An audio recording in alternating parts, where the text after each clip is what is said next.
జై భారత మాత. అమ్మమ్మ కబుర్లకి ఆహ్వానం.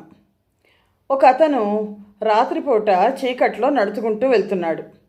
మధ్యలో ఒక గుంట ఉంది, చూసుకోలేదు. చీకటి అని చెప్పాను కదా, ఆ గుంటలో ఢామ్మని పడిపోయాడు. పడిపోయి గట్టిగా అరుస్తున్నాడు. అరుస్తున్నా అక్కడ చీకటి, జనం లేరు, ఎవ్వరూ లేరు. ఇంకా అనుకున్నాడు, ఈ గుంటలోనే నేను నెమ్మదిగా పట్టుకుని వేళ్లాడుతున్నాడు. ఈ గుంటలో నేను మునిగిపోతాను, నేను పైకి రాలేను, ఎందుకంటే రాత్రి తెల్లారే లోపల నేను కింద పడిపోతాను అని అనుకున్నాడు. ఈ లోపల అటుగా ఒక అతను వెళ్తున్నాడు. అతని దగ్గర ఒక కుక్క ఉంది. ఆ కుక్క ఈ గుంట దగ్గరికి వచ్చి వాసన చూస్తుంటే అతను ఏమైందా అని టార్చ్ లైట్ వేసి చూసేసరికి ఇతను వేళ్లాడుతున్నాడు. ఒక చేతి మీద వేళ్లాడుతుంటే ఆ చెయ్యి ఇచ్చి ముందర పైకి లాగి కూర్చోబెడితే ఆ పడిపోయిన అతను అన్నాడు, నువ్వు పరమాత్మలాగా నన్ను వచ్చి రక్షించావు, భగవంతుడే, ఇందాకటి నుంచే భగవంతుడికి ప్రార్థన చేస్తున్నాను, నువ్వు దేవుడివా అని అడిగాడు. అంటే అదేంటి, నేను మిమ్మల్ని రక్షించానంతే అంటే, ప్రాణదానం చేసిన వాళ్ళు ఎవరైనా దేవుడే కదా. మరి అలా ప్రాణదానం చేసిన వాళ్ళు, ఒకళ్ళకు ప్రాణదానం చేసిన వాళ్ళు దేవుడైతే 1,00,000 మందికి, 1,00,00,000 మందికి ప్రాణదానం చేసే ఒక విధానాన్ని కనుక్కున్న వాళ్ళని మనం ఏమనాలి?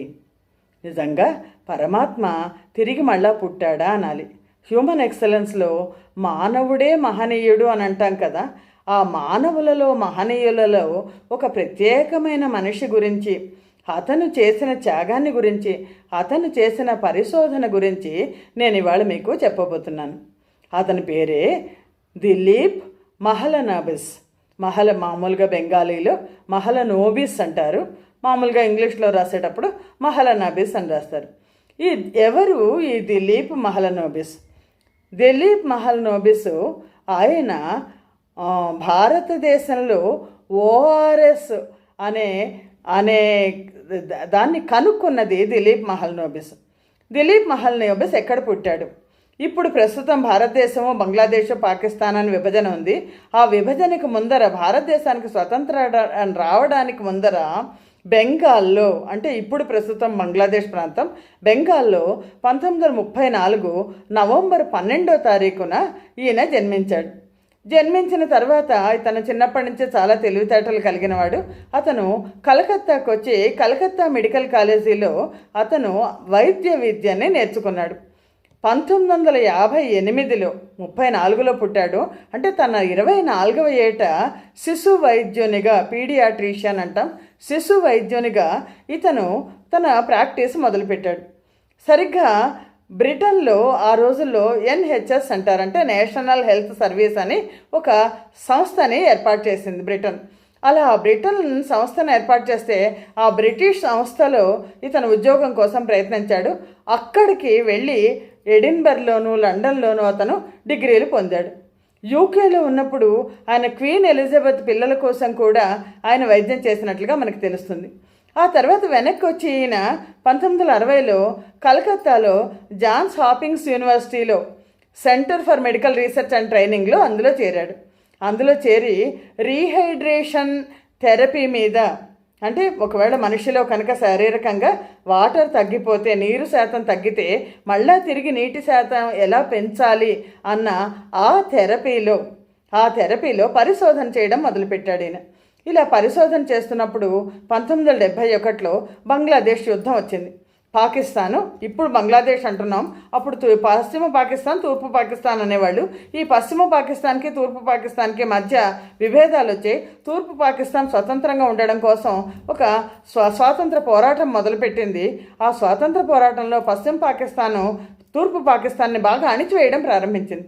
అణిచివేసినప్పుడు చాలామంది ప్రాణాలు అరచేతిలో పెట్టుకొని భారతదేశానికి పారిపోయి వచ్చేశారు.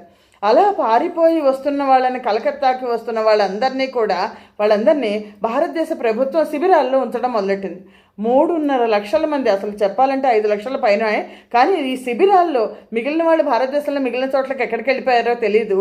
కానీ శిబిరాల్లోనే 3.5 లక్షల మంది, 3,70,000 మంది శిబిరాలను ఏర్పాటు చేసింది భారత ప్రభుత్వం.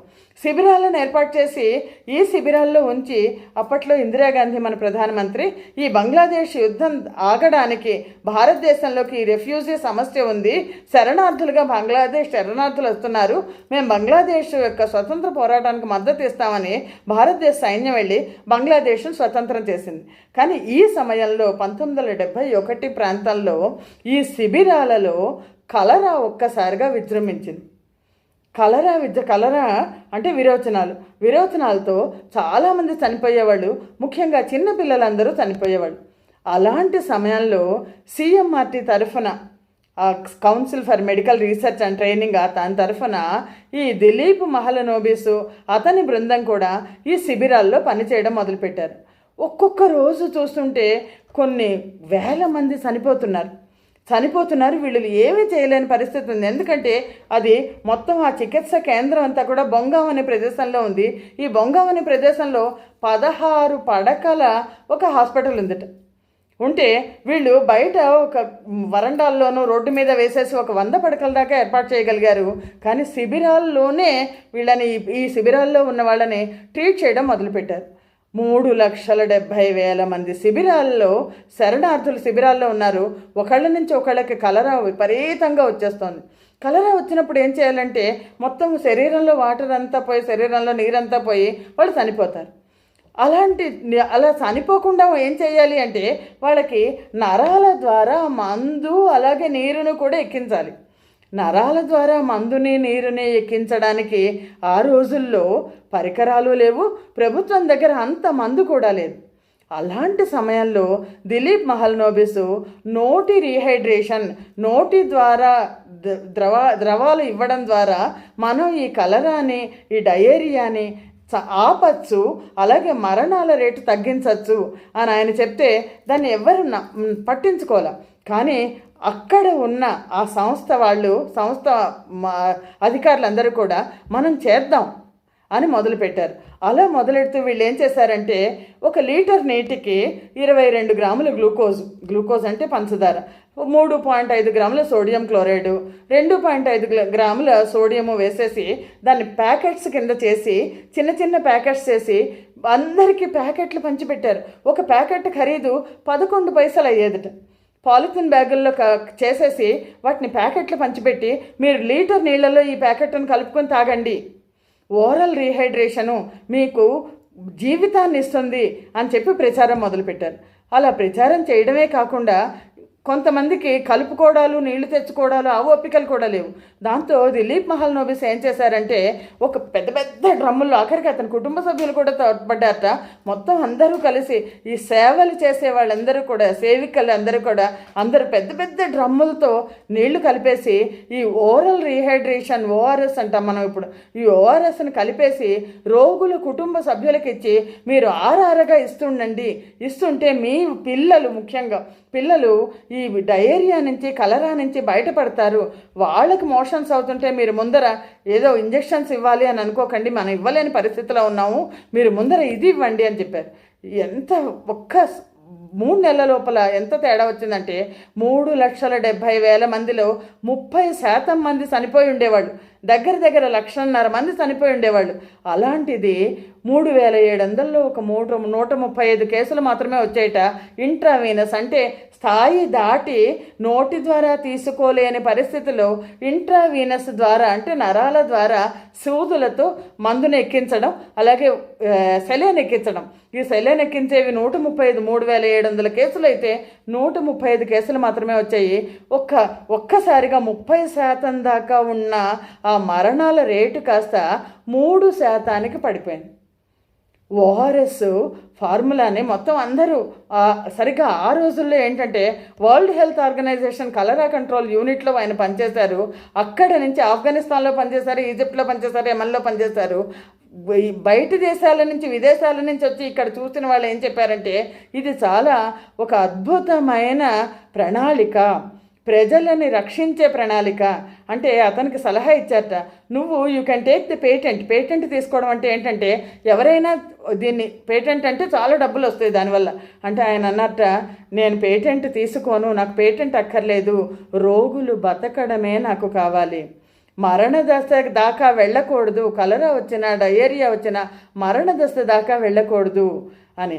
ఈ దిలీప్ మహల్నోబిస్ 1980 నుంచి 90 ఆ ప్రాంతంలో ఆయన WHO ఆర్గనైజేషన్లో పనిచేశారు. 1990లో బంగ్లాదేశ్లో international centre for diarrhoeal disease research clinical research ఆఫీసర్గా నియమితులయ్యారు. ప్రపంచం మొత్తం మీద దిలీప్ మహల్నోబిస్ని పొగడడం మొదలెట్టింది. అప్పటి నుంచి ఇప్పటిదాకా కొన్ని లక్షల మంది ప్రజలు, ముఖ్యంగా పిల్లలు, వాళ్ళు బతికారు అని అంటే, కలరా వచ్చినా డయేరియా వచ్చినా విరోచనాలు వచ్చినా డిసెంట్రీ వచ్చినా బతుకుతున్నారు అంటే ఈ ORS ఓరల్ రీహైడ్రేషన్ సిస్టమ్ వల్ల. ఇది ఎవరు కనుక్కున్నారంటే ఆయన కనుక్కున్నారు, రీహైడ్రేషన్ థెరపీ. అందుకని ఈయనకి ఏంటంటే డయేరియా వ్యాధుల చికిత్సకు Johns Hopkins university international centre వాళ్ళు ఆయన్ని పొగిడారు ఈ విషయంలో. అందుకని ఏంటంటే ఆయనకి చాలా అవార్డులు కూడా వచ్చాయి. 1994లో ఆయనకి స్వీడిష్ అకాడమీ ఆఫ్ సైన్సెస్లో సభ్యుడిగా ఎన్నికయ్యారు. అలాగే 2002లో ఆయన doctor Nathaniel Pierce, doctor David Nalin, doctor Norbert హెస్నాన్ అనే వాళ్ళు చేసిన కృషికి పీడియాటిక్ రీసెర్చ్లో ద ఫస్ట్ పోలియన్ ప్రైజ్ అంటారు, ఆ ప్రైజ్ వచ్చింది. అలాగే ఆయనకి పద్మవిభూషణ్ కూడా వచ్చింది. మహల్నోబిస్ భార్య జయంతి మహల్నోబిస్.